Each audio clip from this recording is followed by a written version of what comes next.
الحمد لله رب العالمين والعاقبة للمتقين والصلاة والسلام على سيد الأنبياء والمرسلين وعلى آله وأصحابه أجمعين والمؤمنين والمسلمين كلهم أجمعين ومن تبعهم بإحسان إلى يوم الدين. أما بعد، قال الله تبارك وتعالى في كلامه المجيد بعد أعوذ بالله من الشيطان الرجيم بسم الله الرحمن الرحيم. يا أيها الذين آمنوا اتقوا الله حق تقاته ولا تموتن إلا وأنتم مسلمون. صدق الله العلي العظيم. قال نبينا محمد صلى الله عليه وسلم: من سن سنة حسنة فله 10 أمثالها أو كما قال على نبينا عليه الصلاة والسلام.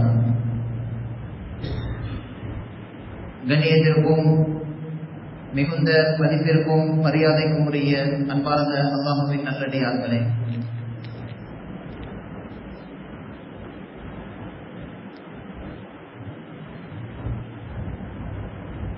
சிறுபிராயத்தில் இஸ்லாத்தினுடைய அடிப்படையான சில விஷயங்களை மக்தப் மதரசாவில் அல்லது அதற்கு முன்னாலும் கூட குடும்பத்திலேயே வைத்து வீட்டிலேயே பேச்சு வர துவங்குகின்ற ஆரம்ப நாட்களிலேயே வீட்டில் உள்ள தாய்மார்களின் வாயிலாக சில அடிப்படை வார்த்தைகள் நமக்கு மனப்பாடம் செய்ய வைக்கப்பட்டுவிடும்.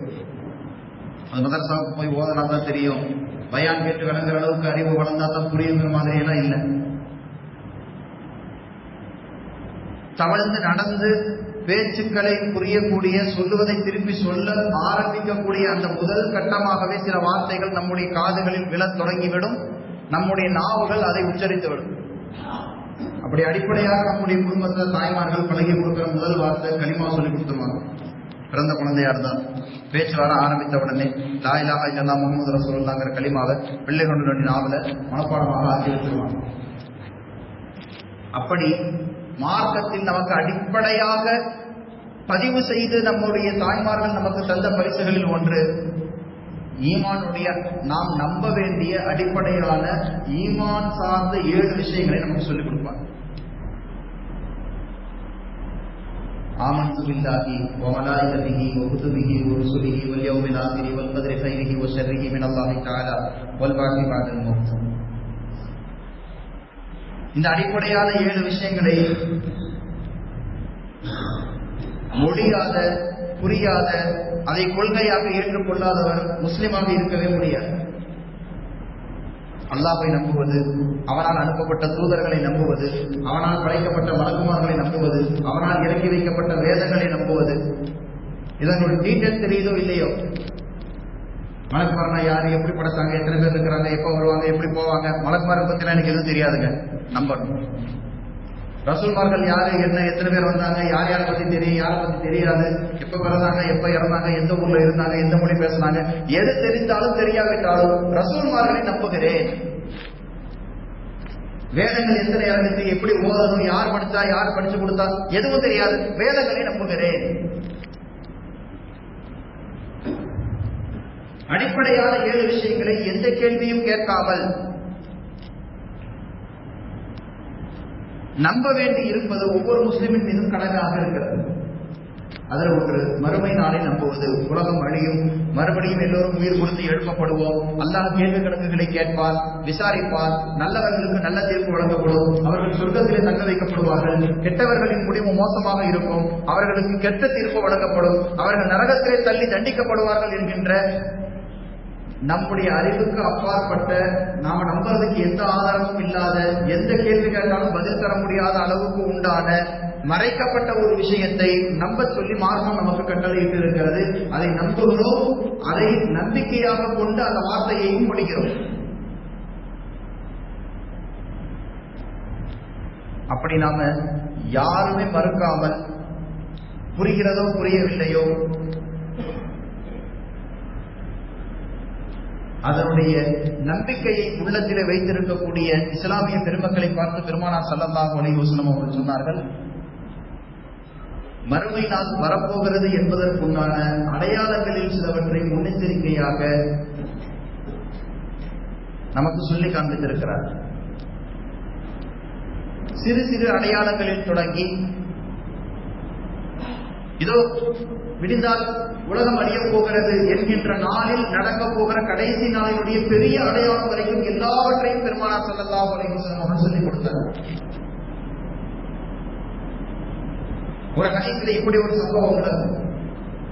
பெருமானார் ஸல்லல்லாஹு அலைஹி வஸல்லம் அவர்களை சந்திப்பதற்காக சபையில் இருக்கக்கூடிய யாருக்குமே பரிச்சயம் இல்லாத அந்நியர் ஒருவர் வருவார். சுற்றுவட்டாரத்தில் எங்கேயுமே இதுவரைக்கும் அவர் பார்வையிலே படாத அளவுக்கு உண்டான யாருக்குமே அறிமுகம் இல்லாத பரிச்சயமே இல்லாத அந்நியமான ஒரு நபர் வர்றாரு. ஆனா டிப்டாப்பா இருக்கிறார், ஆளுங்க வெளியூர்ல வந்ததற்கான எந்த அடையாளமும் இல்லை, பிரயாணம் செய்ததற்கான எந்த அடையாளமோ, அடுப்பு படித்த ஆடையோ, தலைமுடி கலைந்தோ, டிராவலுடைய டயர்ட்னஸோ எதுவுமே இல்லாம ஆள் டிப்டாப்பா நீட்டா வர்றாரு. ஆனா உள்ளூர்காரர் கிடையாது. வந்தவர் பெருமானார் ஸல்லல்லாஹு அலைஹி வஸல்லம் அவர்களோடு முட்டோடு முட்டு இணைகிற அளவுக்கு நெருங்கி இப்படி உட்கார்ந்தார். நபி அவருடைய முட்டிக்கால் இப்படி இருக்கு, அவருடைய முட்டிக்காலை கொண்டு வந்து நபியோடைய முட்டோடு ஒட்டி கொண்டு இப்படி உட்கார்ந்தார். சஹாபாக்களுக்கெல்லாம் ஆச்சரியம். இத்தனை நாள பழகம் நமக்கே நபியோட நேருக்கு நேரம் பார்த்து பேசுறதுக்கோ பக்கத்துல போய் உட்கார்றதுக்கோ அந்த ஒரு கண்ணியத்தின் அடிப்படையில நபியோடு தள்ளி இருக்க வேண்டிய நிலைமை நமக்கெல்லாம் இருக்கிற போது இதுவரைக்கும் யார் கண்ணிலையும் படாத யாருக்குமே பழக்கம் இல்லாத ஒரு வெளியூருக்காரர் திடீர்னு வராரு. எல்லாத்தையும் விலக சொல்லி நபியவர்களோடு உடலோடு உடல் உரசுகிற அளவுக்கு முட்டிக்காலும் முட்டி கொள்ளுகிற அளவுக்கு நெருக்கமாக நபியோடு போய் உட்கார்றாரு பயம் இல்லாம. அவர் நிறைய கேள்விகளை கேட்கிறார். நபி அவர்கள் சாமர்த்தியமாக நிறைய பதில்களை சொன்னார்கள். அந்த வரிசையில் அவர் கேட்டார், கியாமத் எப்போது வரும், உலகம் எப்ப அழியும்? பெருமானார் ஸல்லல்லாஹு அலைஹி வஸல்லம் சொன்னார்கள், மல் மஸ்ஊலு அன்ஹா பிஅலம மினஸ் ஸாயில். இந்த விஷயத்துல எப்பயுமே கேள்வி கேட்கிற ஆளுக்கு கொஞ்சம் அறிவு கம்மியா இருக்கும், யார் இடத்துல கேள்வி கேட்கப்படுதோ அவருக்கு அறிவு கொஞ்சம் ஜாஸ்தியா இருக்கும். அப்படிதான் கேள்வி பதில் பரிமாற்றம் இருக்கும். பள்ளிக்கூடம் இருந்தா குழந்தைகளுக்கு கொஞ்சம் அறிவினுடைய திறமைகள் கம்மியாக இருக்கும், ஆசிரியர்களுக்கு அனுபவம் அதிகமாக இருக்கும், படிப்பு ஞானங்கள் கொஞ்சம் அதிகமாக இருக்கும். குழந்தைகள் போய் ஆசிரியர்கள்ட்ட கேள்வி கேட்டா அனுபவத்திலும் வயதிலும் அறிவிலும் குறைவானவர்கள் வயதிலும் அனுபவத்திலும் கல்வியிலும் உயர்ந்தவர்களிடத்தில் கேள்வி கேட்டு பதில் பரிமாறிக்கொள்வதுதான் எல்லா இடத்திலையும் வளமையாக நடக்கும். வந்தவர் கேள்வி கேட்கிறார், நாயகம் பதில் சொல்லிக் கொண்டிருக்கிறார்கள். அப்படி என்றால் வந்தவரிடத்துல கல்வி அறிவு கம்மியாக இருக்கிறது, நாயகம் அவருக்கு பதில் சொல்லக்கூடிய ஆசானுடைய இடத்துல இருக்கிறார். பதிலெல்லாம் சொல்லி முடிச்சதுக்கு பிறகு கடைசியா ஒரு கேள்வி கேட்கிறார், மத்தா கியாமத் எப்போது வரும்? பெருமானார் ஸல்லல்லாஹு அலைஹி வஸல்லம் அவர்கள் சொன்னார்கள், இந்த விஷயத்துல கேள்வி கேட்பவருக்கும் பதில் சொல்லுபவருக்குமான இலக்கணம் மாறுகிறது. இந்த விஷயத்துல எனக்கு நாலேஜ் கம்மி, உங்களுக்கு தான் நாலேஜ் அதிகம். இந்த விஷயத்துல எனக்கு நாலேஜ் கம்மி, எனக்கு அல்லாஹ் இவ்வளவுதான் சொல்லிக் கொடுத்திருக்கிறான். ஆனால் உங்களுக்கு இந்த விஷயத்தில் ஞானம் அதிகம் இருக்கிறது, உங்களுக்கு இந்த விஷயத்தில் நாலேஜ் அதிகமாக இருக்கிறது என்று பெருமானார் ஸல்லல்லாஹு அலைஹி வஸல்லம் அவர்கள் சொன்னார்.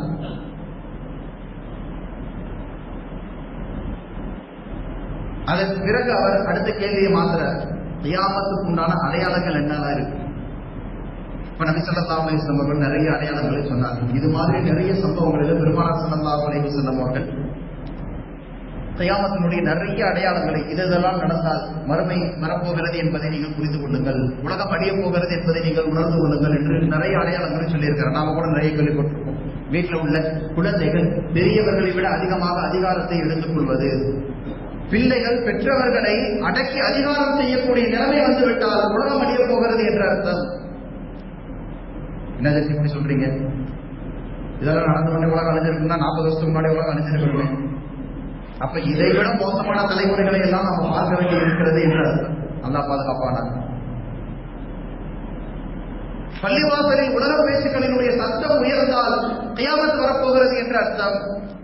ஊரில் பள்ளிவாசல் மினாராவை விட உயரமாக குடியிருப்பு கட்டடங்கள் கட்டப்பட்டால் கியாமத் வரப்போகிறது என்று அர்த்தம். பள்ளிவாசல் அலங்காரமாக கட்டப்பட்டு விட்டு கட்டி முடிக்கப்பட்ட பள்ளிவாசல்ல தொழுகைக்கு ஆள் இல்லாமல் விளக்குகளால் பள்ளிவாசல் மட்டும் மினுக்கிக் கொண்டு இருக்கிறது என்றால் கியாமத் வரப்போகிறது என்று அர்த்தம். பள்ளிவாசல் ஆள் இல்ல, ஆள் எண்ணிக்கையோட லைட் எண்ணிக்கை தான் ஜாஸ்தியா இருக்கு. தொழுகிற 4 பேர் 40 லைட்டை போட்டு பள்ளிவாசல் அப்படியே பலபலன் மின்னிட்டு இருக்குதுன்னா கியாமத்தினுடைய அடையாளங்களில் இவைகள் எல்லாம் ஒன்று என்று பெருமானார் ஸல்லல்லாஹு அலைஹி வஸல்லம் அவர்கள் சொல்லுகிறார். இது மாதிரி சின்ன சின்ன அடையாளங்களில் தொடங்கி பெரும் பெரும் அடையாளங்கள் வரைக்கும் பெருமானார் ஸல்லல்லாஹு அலைஹி வஸல்லம் அவர்கள் பட்டியலிட்டு காண்பித்திருக்கிறார். பெரிய அடையாளங்களில் ஒரு சிலவற்றை நாம் விளக்க கடமைப்பட்டிருக்கிறோம். ஏனென்றால் அந்த அடையாளங்களை அடிப்படையாக வைத்து கொள்கை குழப்பத்தை உருவாக்கி அதன் மூலம் சிலர் குடில் காய்ந்து கொண்டிருக்கிறார்கள்.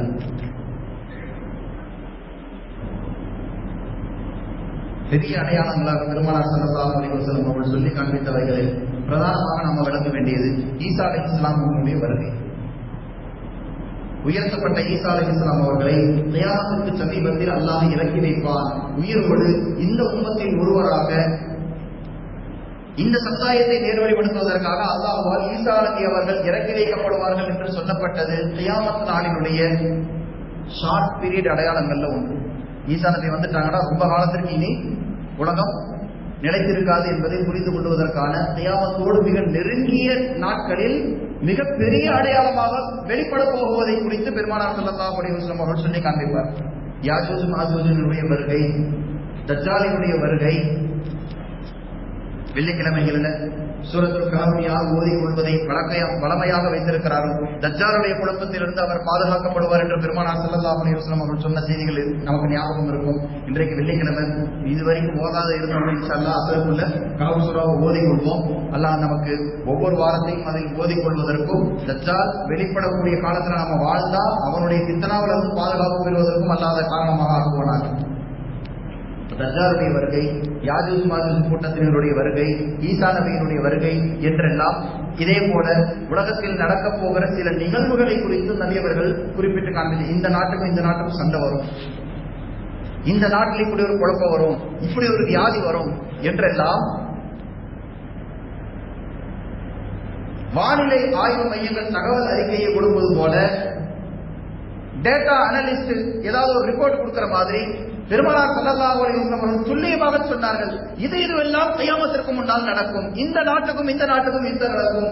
இந்த நாட்டில் இந்த பொருள் கண்டுபிடிக்கப்பட்டிருக்கும். இந்த நாட்டில் இது நடந்திருக்கும். இந்த திசையில் இந்த குழப்பம் ஏற்பட்டிருக்கும். இப்படி ஒருவர் பிறந்திருப்பார், இப்படி ஒருவர் இறங்கி இருப்பார், இது நடந்திருக்கும் என்றெல்லாம் பெருமானார் ஸல்லல்லாஹு அலைஹி வஸல்லம் அவர்கள் அக்கு வேறு ஆணி வேறாக கியாமத் நாளுக்கு சமீபத்தில் உலகத்தில் என்னென்ன மாற்றங்கள் எல்லாம் நடந்திருக்கும் என்பதை குறிப்பிட்டு மிக தெளிவாக நிறைய பேசி இருக்கிறார்கள்.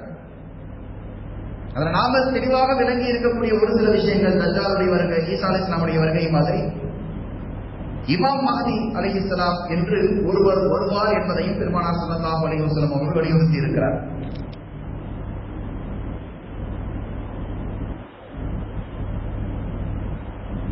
அரபு தேசத்திற்கு உள்ளேயே ஒரு குழப்பம் ஏற்பட்டு நான் எப்படி மக்காவில் வாழ முடியாமல் விரட்டி அடிக்கப்பட்டு மதீனாவுக்கு ஹிஜ்ரத் செய்தேனோ அதே போல என்னுடைய சந்ததிகளில் வரக்கூடிய ஒருவர் மதீனாவில் குழப்பம் ஏற்பட்டு மதீனாவில் நெருக்கடி உருவாகி அங்க வாழ முடியாமல் ஹிஜ்ரத் செய்து மதீனாவை விட்டு மக்காவுக்கு ஓடி போவார்.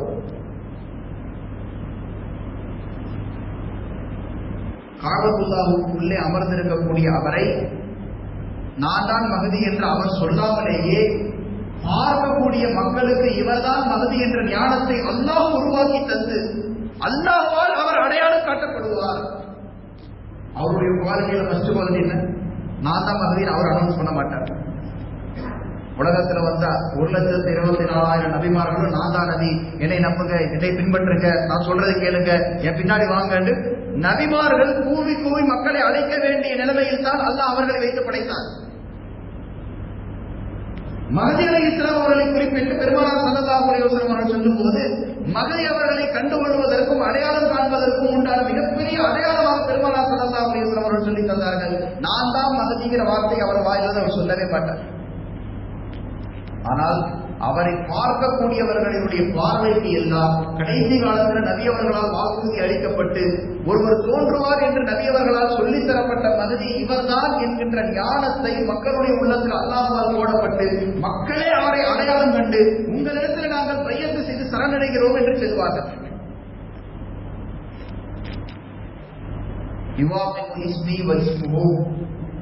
அவருடைய அடையாளங்களை இன்னும் தெளிவாக்கினார்கள். என் பெயரும் அவர் பெயரும் ஒன்றாக இருக்கும்.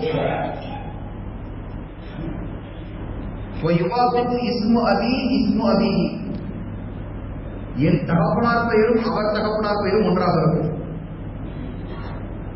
என் தாயார் பெயரும் அவர் தாயார் பெயரும் ஒன்று போல இருக்கும். அவர் என்னுடைய வழித்தோன்றல்களில் பாத்திமா ரலியல்லாஹு அன்ஹா அவர்களின் வாயிலாக அவர்களின் சந்ததிகளில் இருந்தும் இமாம் ஹசன் ரலியல்லாஹு அன்ஹு அவர்களினுடைய வாரிசுகளில் இருந்தும் பிறக்கக்கூடியவராக இருப்பார் என்று பெருமானார் ஸல்லல்லாஹு அலைஹி வஸல்லம் அவர்கள் சொன்னார். அவர் எந்த ஊர்ல வசிப்பார், பயணம் செய்து எந்த ஊருக்கு போவார், எங்க வச்சு மக்கள் அவரை அடையாளம் கண்டு கொள்வார்கள், அவருடைய பெயர் என்னவாக இருக்கும், அவருடைய தகப்பனாருடைய பெயர், அவருடைய தாயார் பெயர், அவருடைய குலம் கோத்திரம் அத்தனையும் பெருமானார் ஸல்லல்லாஹு அலைஹி வஸல்லம் அவர்கள் சொல்லி வைத்ததனுடைய நோக்கம் என்ன தெரியுமா? கடைசி காலத்துல ஒருத்தர் வருவார் மொட்டையா சொல்லிட்டு போயிட்டா அதை வச்சு ஊர்ல இருக்கக்கூடிய ஒரு 1000 பேர் கண்ணா கட்டிடும். அதை வச்சு நான் தான் பகுதியில ஊருக்குள்ள ஒரு 1000 பேராவது வியாபாரத்தை பார்த்துருவோம். இந்த அபாயத்தை உணர்ந்ததால் தான் பெருமானார் ஸல்லல்லாஹு அலைஹி வஸல்லம் என்ன சொன்னாங்க, அவருடைய பயோடேட்டாவை எடுத்து கையில கொடுத்தாங்க. இதுதான் அவருடைய ஐடி கார்டு. இதை வச்சு நீ மகதியா, உன் பேர் என்ன, உங்க அத்தா பேர் என்ன, உங்க அம்மா பேர் என்ன, நீ எங்க பிறந்த, எந்த நாட்டுல இருந்த, எங்க இருந்து எங்க போன, இந்த டீட்டெயிலை நீங்க வச்சு ஒப்பீடு செய்து பார்த்து கொண்டாலே நான் மகதின்னு சொல்ற யாருடைய வாதத்தையும் ஏற்கலாமா வேண்டாமாங்கிற முடிவை எடுக்கக்கூடிய இடத்தில் நீங்களே அவரை பரிசோதித்துக் கொள்ளலாம் என்பதற்காக பெருமானார் ஸல்லல்லாஹு அலைஹி வஸல்லம் அவர்கள் சொல்லியும் கூட உலகத்தில் அவ்வப்போது ஆங்காங்கே சில பேர் நாம் அதில் புறப்படக்கூடிய சில துர்பாக்கியமான நிலைமைகள் ஏற்பட்டு விட்டு போகிறது. எந்த அளவுக்குனா பெருமானார் ஸல்லல்லாஹு அலைஹி வஸல்லம் அவர்கள் சொன்னது மாதிரியே காபத்துல்லாவுக்குள்ளேயே ஒரு ஆளு தன்னுடைய ஆதரவாளர்களோட போய் 50-60 வருடத்திற்கு முன்னால் நடந்த நிகழ்வு. காபத்துல்லாவுக்கு உள்ளாரையே தன்னுடைய ஆதரவாளர்களோடு 1000 தாங்கி காபாவுக்குள்ள போய் உட்கார்ந்து போராட்டம் பண்றாரு. நாம அதையும் ஒத்துக்கிட்டு எல்லாரும் வந்து பையத்தை செய்ய, அது வரைக்கும் காபாவோட துரும்ப விட மாட்டேன். சுமார் ஒரு 10-12 நாட்கள் ஹிஜாஸ்ல இந்த குழப்பம் நடந்து காபாவோட சுடுக நடத்த முடியாத அளவுக்கு குழப்பம் செய்கின்ற அளவுக்கு தன்னை வளர்த்து கொண்டார். அப்படி இல்லாம தோழிகள் சில நேரத்தில் அதிகாரத்தை கையில் எடுப்பதோ அல்லது குறுக்கு வழியில் பெரிய இடத்திற்கு போய் சேர்த்து கொண்டு தங்களுடைய கொள்கையை விசாலப்படுத்துவதற்கு, தன்னுடைய வழிகட்ட கொள்கையை கொண்டு மக்களை வழிகெடுப்பதற்கு நிறைய ஆயுதங்களை கையில் எடுப்பதை நாம பார்க்கிறோம்.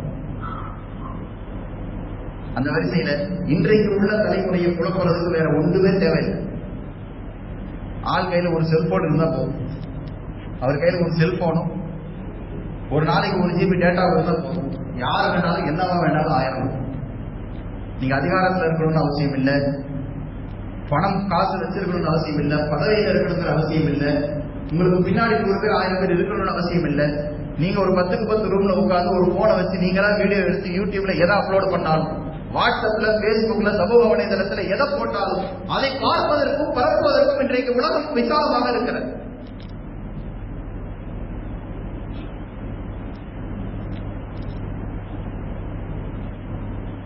ஒரு சில நேரங்களில் சில விஷயங்களுக்கு மத்தியில உலமாக்களுக்கு உள்ள ஒரு மிகப்பெரிய கருத்து போராட்டமே நடக்கும்.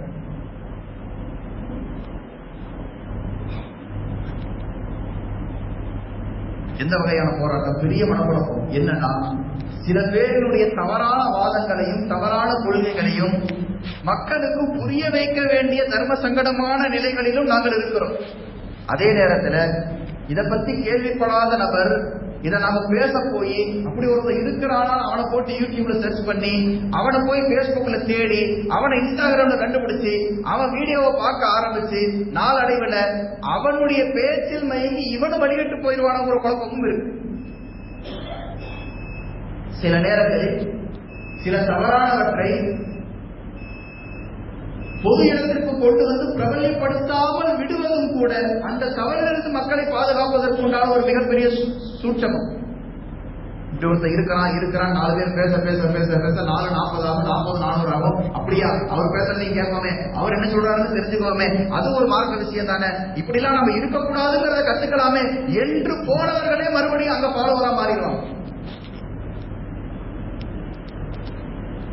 இப்படி அவருடைய அறிமுகமோ அடையாளமோ தெரியாம இருந்த மக்களுக்கு நாமளே அவரை கூட்டிட்டு போய் காமிச்சு கொடுத்து இந்த ஆளுதான் பாத்துக்கங்க, இவன் பின்னாடி போகாதீங்கன்னு சொல்றதுக்காக அவரை கொண்டு வந்து பப்ளிக்ல காமிச்சு கொடுத்து, ஓ இவரை நான் பார்த்திருக்கிறேனே, இவர் யூடியூப்ல பேசுவாரே நான் கேட்டிருக்கிறேனே அப்படின்னு கேட்க போய் சும்மா இருந்த சங்க ஊதி கெடுத்த கதையாகவும் ஆகிவிடக்கூடாது. அதே நேரத்துல குழப்பவாதியம் பெருசாக்கி விடக்கூடாதுங்கிறதுக்காக வேண்டி குழப்பவாதியை பத்தி பேசாம இருந்து அவன் வேர் விட்டு வளர்ந்து விருட்சகமாக பெரிய சாம்ராஜ்யத்தை உருவாக்குறதுக்கு பிறகு அவனுடைய வெளியேட்டு பக்கம் போகாதீங்க அடிச்சுக்கிட்டு தலைப்பாடா புரண்டாலும் கேட்கறதுக்கு ஆள் இல்லாம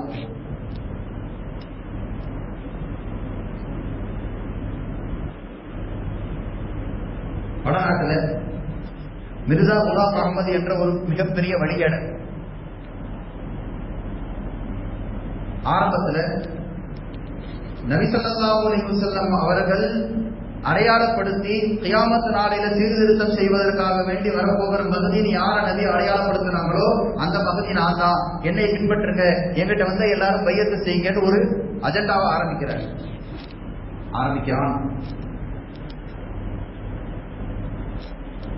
அப்போ ஒரு 10 பேர் கூட்டினாங்க. அவன் பின்னாடி ஒரு சின்ன கூட்டம் உருவாச்சு. அவன் பார்த்தான், பத்தல ஃபாலோவர்ஸ் பத்தல, அடுத்த ஸ்டெப்புக்கு போவோம். என்ன செய்யலாம் தெரியுமா? மஹ்தி அலைஹிஸ்ஸலாம் அவர்களை தாண்டி அல்லாஹ் கடைசி காலத்துல இறக்கி வைப்பதாக குர்ஆனிலும் ஹதீஸ்களிலும் சொல்லப்பட்ட ஈசாவை நான் தான்.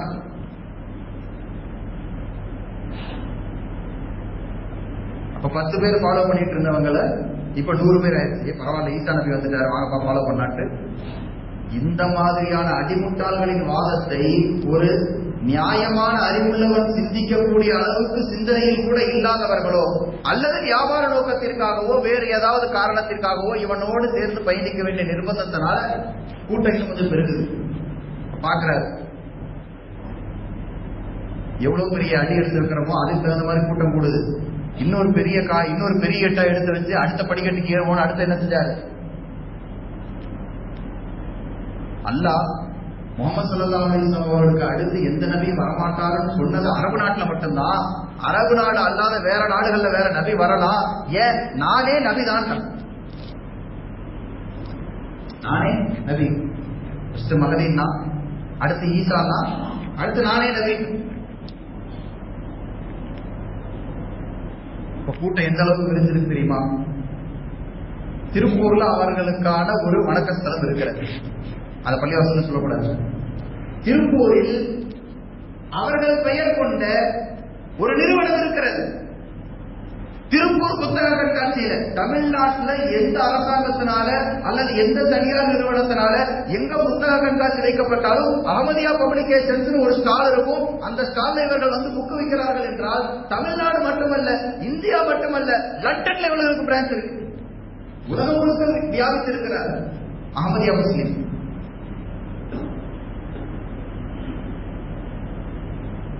திருப்பூர்லடா ஏதோ போட கொடுக்கல, மங்களத்தை தாண்டி நினைக்காதீங்க. நம்ம ஜெயநகர்ல இருக்கு, நம்ம ஜெயநகர் பகுதியில் இருக்கு. எல்லாரும் மாதிரியும் தொப்பி போட்டு அங்கேயே அல்லாஹ் அக்பர்னு சொல்றாங்களேன்னு நினைச்சு நம்ம வீட்டு பிள்ளைகளே மதரசாவுக்கு அந்த கட்டடத்துக்கு போயிட்டு இருக்கிறாங்க.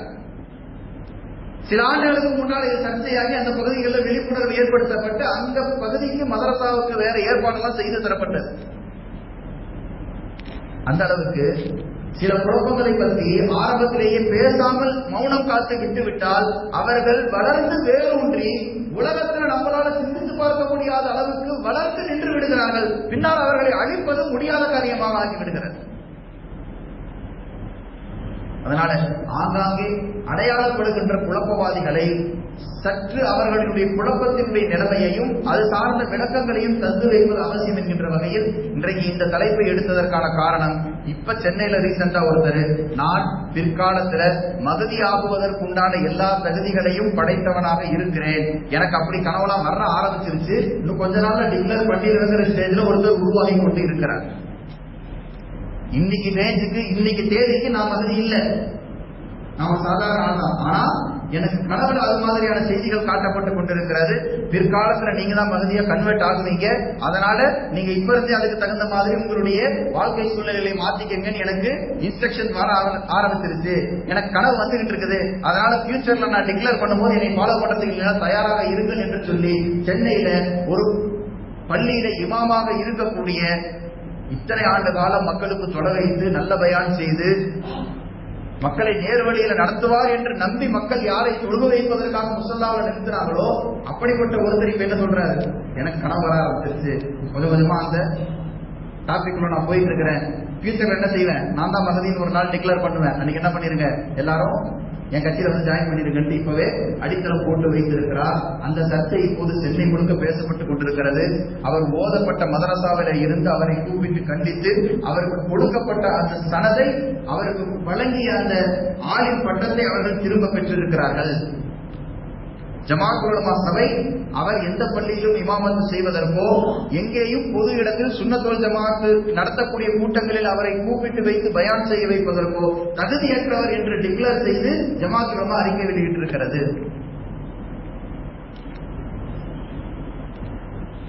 கண்ணியத்திற்குரிய அன்பார்ந்த அல்லாஹ்வின் நல்லடியார்களே, இது மாதிரி ஆங்காங்கே தன்னை பிரபல்யப்படுத்திக் கொள்வதற்காக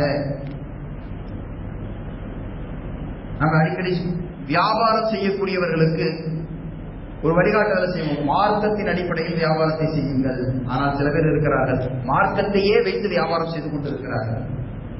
மார்க்கத்தில் பிற்காலத்தில் எதுவெல்லாம் நடக்கும் என்று பெருமானார் ஸல்லல்லாஹு அலைஹி வஸல்லம் அவர்களால் முன்னெச்சரிக்கை அறிவிப்புகளாக எதுவெல்லாம் செய்யப்பட்டிருக்கிறதோ அந்த அறிவிப்புகளில் உள்ள தகவல்களை எல்லாம் சேகரித்து வைத்துக் கொண்டு அதற்கு தகுதியானவனும் அதிலே சொல்லப்பட்டவனும் நான் தான் என்பதை வாதிட்டு அதில் வரக்கூடிய பிரபல்யத்தின் மூலமாக பணம் சம்பாதிக்கக்கூடிய நோக்கத்தில் செயல்படக்கூடிய தற்கொலைகளும் குழப்பவாதிகளும் உலகத்தினுடைய வழிநடையில் வரலாற்றில் நிறைய பார்த்திருக்கிறோம். இவனால எவ்வளவு தைரியம் அடிக்கிறான் அப்படி என்று யோசிக்காதீர்கள். பெருமானார் ஸல்லல்லாஹு அலைஹி வஸல்லம் அவர்கள் வாழ்ந்த காலத்திலேயே அவர் ஒரு நபி, நான் ஒரு நபி, அவர் ஒரு ஏரியாவுக்கு நபி, நான் ஒரு ஏரியாவுக்கு நபி உருவானவங்க இருக்கிறாங்க. முசைலமா என்ற ஒரு நபர் நபி அவர்கள் வாழும் காலத்திலேயே வேறொரு பகுதியில இந்த ஊருக்கு நான் நபின்னு உருவாகினவன். லெட்டர்லாம் எழுதினா நபி ஸல்லல்லாஹு அலைஹி வஸல்லத்துக்கு தைரியமா நீங்க நபியா இருக்கிறீங்க, அதை நான் ஏத்துக்கிறேன், அதே மாதிரி நான் நபிங்கிறத நீங்களும் ஏத்துக்குங்க, நீங்க ஒரு ஏரியாவுக்கு நபியா இருந்துக்கங்க, நான் ஒரு ஏரியாவுக்கு நபியா இருந்துக்கிறேன், உங்களுக்கு எனக்கு எதுக்கு சண்டை, உங்க ஆளுங்களும் எங்க ஆளுங்களும் ஏன் மோதிக்கணும், நம்ம ரெண்டு பேரும் ஆளுக்கு ஒரு பக்கம் நபியா இருந்துட்டு போவோமே என்று நபியவர்கள் வாழும் காலத்திலேயே இவ்வளவு தைரியமாக குழப்பத்தை இறங்கக்கூடிய நபர்கள் நபியவர்களுடைய காலத்திற்கு பின்னால 1400 வருடங்களை தாண்டியதற்கு பின்னால மார்க்க சட்டங்களோ மார்க்கத்தினுடைய விளக்கங்களோ அக்கீதா கொள்கைகளோ சுன்னத் வல் ஜமாத்தினுடைய அகமயங்களையோ விளங்காத நிறைய பேர் பொதுமக்களாக பாமரர்களாக இருக்கக்கூடிய இன்றைய சூழ்நிலையில குழப்பத்தை தைரியமாக உருவாக்குவது என்பது பாரதூரமான காரியம் அல்ல. அப்படிப்பட்ட குழப்பவாதிகள் இன்றைக்கு தமிழ்நாட்டில் பொதுவாக தோன்றிக் கொண்டிருக்கிறார்கள், புதிதாக தோன்றிக் கொண்டிருக்கிறார்கள். எனவே ஏற்கனவே தமிழ்நாட்டில் இருக்கக்கூடிய குழப்பங்கள்ல இருந்து அவர்களை பூரா சரிபடுத்தி சுன்னத் வல் ஜமாத்துக்கு திரும்ப கொண்டு வந்து அவர்களையும் அரவணைத்து எப்படியோ ஒரு வகையில சமுதாயத்தை ஒன்றுபடுத்தி கொள்கையில ஒன்று சேரலனாலும் பள்ளிவாசல் ஒத்துமையாக ஆகலனாலும் ஓரளவுக்கு பொது காரியங்களிலாவது எல்லாரும் ஒன்று சேர்ந்து நிற்கிறாங்கிற ஒரு பொது புத்தியை இன்றைக்கு சமுதாயத்திற்குள்ள உருவாக்கி கொண்டு வரப்பட்டு கொண்டு இருக்கிறது. கொஞ்சம் கொஞ்சமாக எல்லாரும் ஒரே மேடையில உட்கார்றது, எல்லாரும் ஒரு நிகழ்ச்சிக்கு ஒன்னா வர்றது என்று கட்சி பேதங்கள் கொள்கையில அடிப்படையான சில சட்டதிட்டங்களில் ஃபிக்ஹ் மசாலாக்களில் உள்ள குழப்பங்களை எல்லாம் கொஞ்சம் கொஞ்சமாக பின்னுக்கு தள்ளி முஸ்லிம் என்ற உணர்வோடு ஒன்று திரள வேண்டும் என்கின்ற ஒரு கோட்பாட்டை இப்போது உருவாக்கப்பட்டுக் கொண்டிருக்கிறது. என்னன்னா அடிமடியிலேயே கை வைக்கிற மாதிரி கொள்கையே வேறாக திணிக்கப்படுகிறது. இதுவரைக்கும் நடந்த குழப்பங்கள் எல்லாம் சட்ட பிரச்சனைகள் ஒரு சட்டத்துல இது கூடும் கூடாது, இது ஆகும் ஆகாதுங்கிற அளவுக்கு ஒரு ஹதீசுகளை ஏற்பதில் சட்டங்களில் மாறுதல்கள்ல வரக்கூடிய சின்ன சின்ன கருத்து வேறுபாடுகள் தான். இன்னைக்கு ஒரு ஊர்ல 4 ஜமாத்து, ஒரு ஊர்ல 2 பள்ளிவாசல், ஒரு ஊர்ல அத்தா ஒரு ஜமாத்து, பைய ஒரு ஜமாத்து, இன்றைக்கு இருக்கக்கூடிய இவ்வளவு குழப்பங்கள் இருக்கு. இது கொள்கை குழப்பம் அல்ல, இது எல்லாமே கொள்கைக்கு உட்பட்டவர்கள் சட்டப்பிரிவுகளில் போட்டுக்கொண்ட சண்டை. இன்றைக்கு உருவாகி இருக்கிறது கொள்கை குழப்பம். சாதாரணமான கொள்கை அல்ல, ஷியாக்கள் முன்வைக்கிற கொள்கை. இன்றைக்கு இது தமிழகத்தில் பரவலாகி கொண்டிருக்கிறது. அஹ்லுஸ் சுன்னத் வல் ஜமாத் என்று சொல்லப்படக்கூடிய முக்கியமான பொறுப்புகளில் இருக்கக்கூடியவர்களிலும் பலரும் கூட அஹ்லுஸ் சுன்னத் வல் ஜமாத் பள்ளிவாசல், அஹ்லுஸ் சுன்னத் வல் ஜமாத்தை சேர்ந்த நிர்வாகிகள், சுன்னத் வல் ஜமாத்தை சேர்ந்த மதரசாவில் ஓதன ஆலிம்கள் இமாமாக இருக்கக்கூடிய இடங்களிலும் கூட வாழைப்படத்தில் ஊசி ஏற்றுறது மாதிரி ஷியாக்களினுடைய கொள்கை இன்றைக்கு தமிழகத்தில் ஊசி முழுகி பரப்பப்பட்டு கொண்டிருக்கிறது.